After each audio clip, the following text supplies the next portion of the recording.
Rain and the girls looked at the clothing and the shoes, and Cherish found a dress that she really liked that was covered in little hearts. When the cashier told her how much it cost, Rain realized she wouldn't have enough money to get the dress and the other things that she needed to get Cherish for her trip. So Cherish was really sad that she had to put that dress back, and Rain noticed a man standing near the front of the store who seemed to be listening to their conversation with the cashier. She didn't think much of it because the man walked out of the store while they paid for their items. When the family walked out of the store, though, the man from inside approached them and said, "If you really want that dress, I'll buy it for you." He then told her that he actually had a $150 gift card for the Walmart and that he was waiting for his wife to bring it to him. He said Rain could use it for her children because he could tell that she had her hands full and was struggling buying the items. Rain decided to wait for Dawn's wife to come with the gift card. It had started to rain at this point in the parking lot, and the girls were having fun jumping in the puddles and playing with their umbrellas while they waited. Finally, this man Don took a phone call and said that he could just drive them all to Walmart and his wife would meet them there with the gift card. Rain rode up front, and on their way, they continued to make small talk. When they arrived at Walmart, they waited for Dawn's wife for about 10 more minutes,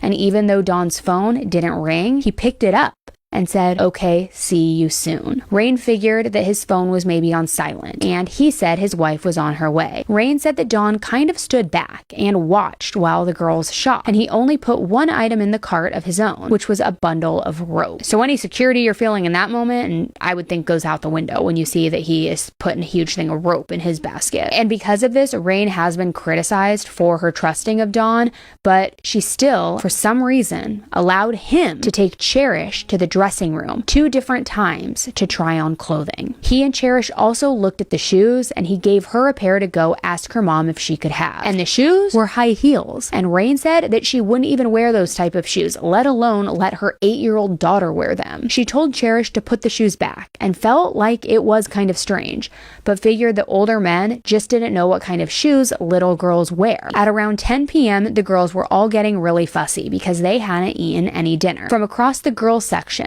Don mouthed and motioned to Rain with his hand, "What do you want to eat?" Cherish ran over to her mom and sisters and said, "We're going to McDonald's. What do you want to eat?" The McDonald's was inside the Walmart, just at the front of the store, and Rain told her to tell Dawn that they just wanted some cheeseburgers. Dawn started to walk away, and Cherish caught up behind to go with him to McDonald's. When Dawn and Cherish approached the McDonald's, he felt around in his pocket as if to be looking for his wallet. It appeared that he had forgotten his wallet in the van, coincidentally, so he and Cherish made their way to the parking lot. After around 20 minutes, Rain started to wonder where Dawn and Cherish were, and a few minutes later, the intercom made an announcement that the store would be closing soon. Rain and the girls pushed their cart to the checkout lanes and started looking for Dawn and Cherish. They went up and down all of the lanes to the McDonald's and the grocery section, but there was no sign of them. Rain started to get a little worried, but was sure that they were somewhere inside of the store. She told Destiny and Nevaeh to wait by the customer service area, and the more she looked, the faster she started walking through all of the aisles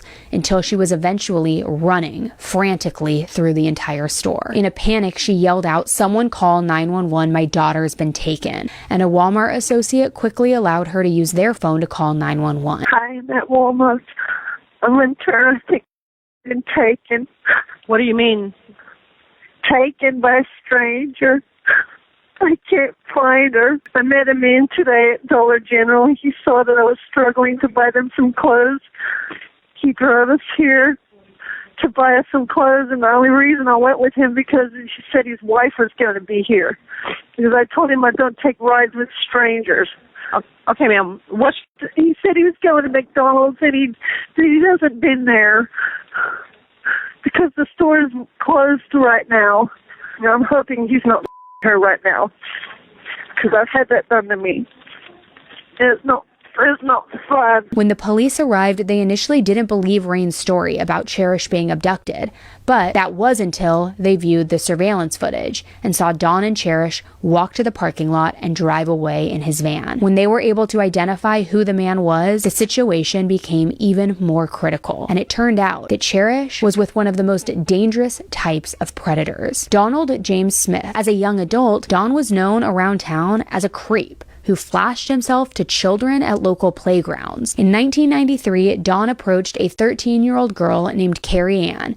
She was walking alone to a friend's house a few blocks away. He asked her if she wanted a ride, and when she said no, he became angry and told her to get the F in the van. Carrie Ann started running, and then Don threw his car into drive and drove behind her, cutting her off at an intersection. The girl ran as fast as she could to her friend's house and started banging on the door to let her in, but nobody was home. Terrified, she ran through yards until she got to a playground behind a local elementary school, but Don saw her run behind the school, and she thought that he was going to catch her. Using her wits and smarts, she quickly climbed into a tube slide while Don drove his truck to the back parking lot of the school. She used her hands and her feet to press against the tube slide from inside to keep herself from slipping down, and she waited for what felt like hours as she could hear Don's van still running in the parking lot. He shouted out the window at her, "I know you're in there, you little b-."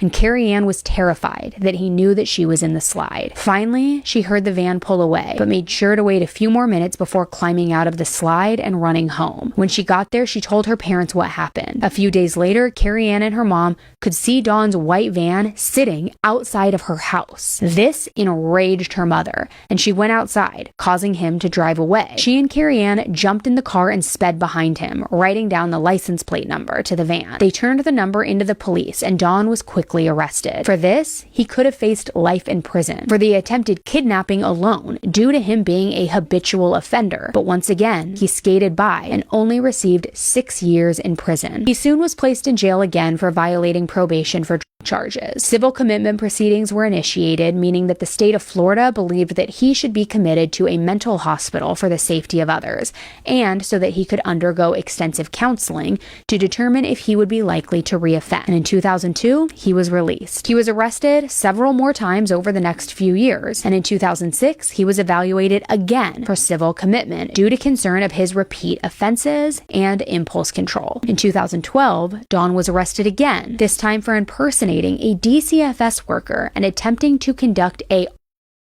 kit on a 9-year-old child. He pled guilty to the charges, but he only spent around a year in prison. 19 days after his release, an anonymous caller reported a tip to Crime Stoppers about Don lurking around a Walmart in Jacksonville, Florida, and acting strangely toward women with children. 2 days later, Don met Rain Periwinkle and her daughters at that very same Walmart. After the detectives viewed Don driving off with Cherish around 11:30 p.m., they placed a bolo out for his white van, and a bolo is a be on the lookout. It wasn't until 4 hours after she was taken that an Amber Alert was finally issued. It took 6 hours for the media to be notified of the abduction. At 5:30 a.m., the local Jacksonville news station put out photos of Cherish, Don, and his van. 3 hours later, a citizen called the tip line to report seeing the van from the newscast and seeing the van suspiciously parked behind a church and pulled far into the bushes. While some officers made their way to check out the church, a female officer on Interstate Patrol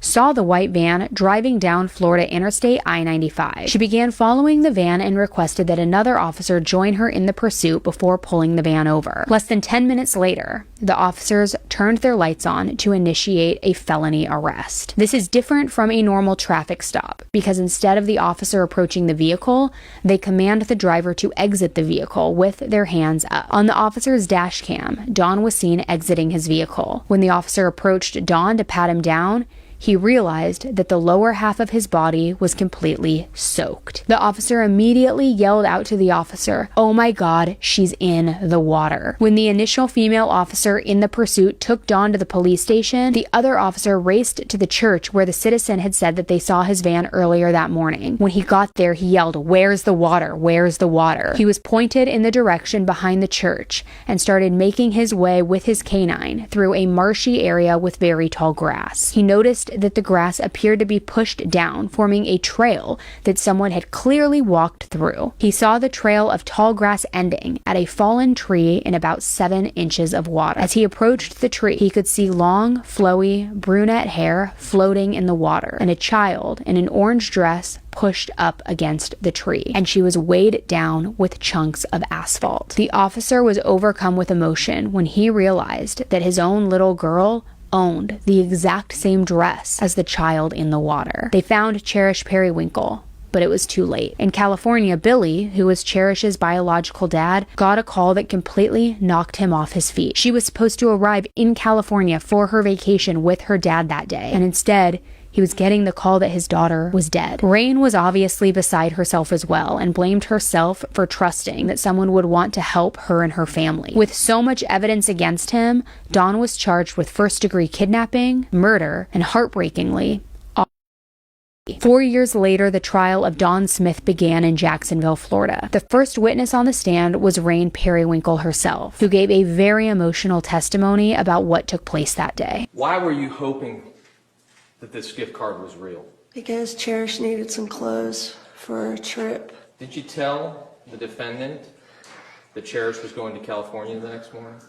Yes, I did. Did you have any concerns while you were driving in the van with him? Not so much because he told me I was safe. But the next witness would be the most harrowing and emotional testimony of the entire trial. Chief Medical Examiner Dr. Valerie Rowe has conducted thousands of autopsies in Jacksonville, Florida, but she said that the autopsy of little Cherish was the worst that she had ever done. With the exception of multiple ant bites, she determined that all of the injuries Cherish sustained happened prior. She went through images that showed injuries to Cherish's neck and indications that she had been using a thick ligature, such as a piece of clothing. She had cuts and bruises all over her body and injuries to her eyes, nose, lips, chin, and gums that indicated that she had forcibly been kept quiet. These all were signs that pointed to a level of torture. There was also blunt force trauma to her head, broken vessels in her eyes, and the worst injuries of all were sustained during the very vicious acts